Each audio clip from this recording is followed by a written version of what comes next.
Gary Richter here, and I want to take a moment today to go over how to do a physical exam on your kitty at home. So I'm going to have a look at Barley's face. I'm going to look at his eyes, make sure they're nice and clear and shiny and his pupils are symmetrical. I'm going to look in his ears, make sure that they're clean and there's no discharge. You can always have a little sniff.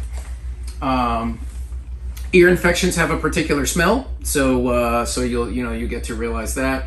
I'm also going to look at his mouth. I'm going to lift up his lip and look at his teeth here, not only to see what his teeth look like, to see if he's got any tartar or gingivitis, but I'm also looking at his gum color. You see how Barley's gum color is nice and pink? That is a sign of a healthy kitty.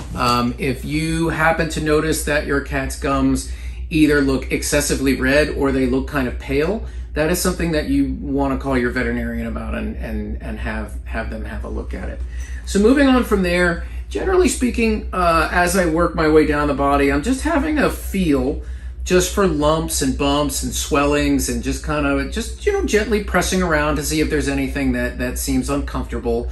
Some cats aren't really super thrilled with having their feet played with, so if your kitty kind of flinches back when you touch their feet, that's not necessarily an indication of pain. It just may mean that they're a little weird about their feet.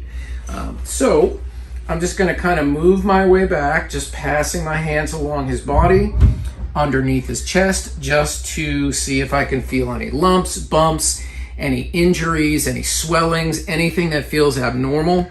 Same thing with his back legs. I'm going to just kind of start at the top, work my way down. I'm going to feel, on the inner surface. I'm going to feel his tail. I'm going to have a look underneath his tail and make sure everything looks okay there, no swellings or anything. And if he'll let me, I'm going to look at his belly too. Look how cute your belly is, Barley. So again, I'm looking for any skin irritations, any scabs, anything that looks abnormal. So, once you get accustomed to what's normal for your pet, then you're going to understand when things are a little outside of what's normal. And that's the time to call your veterinarian.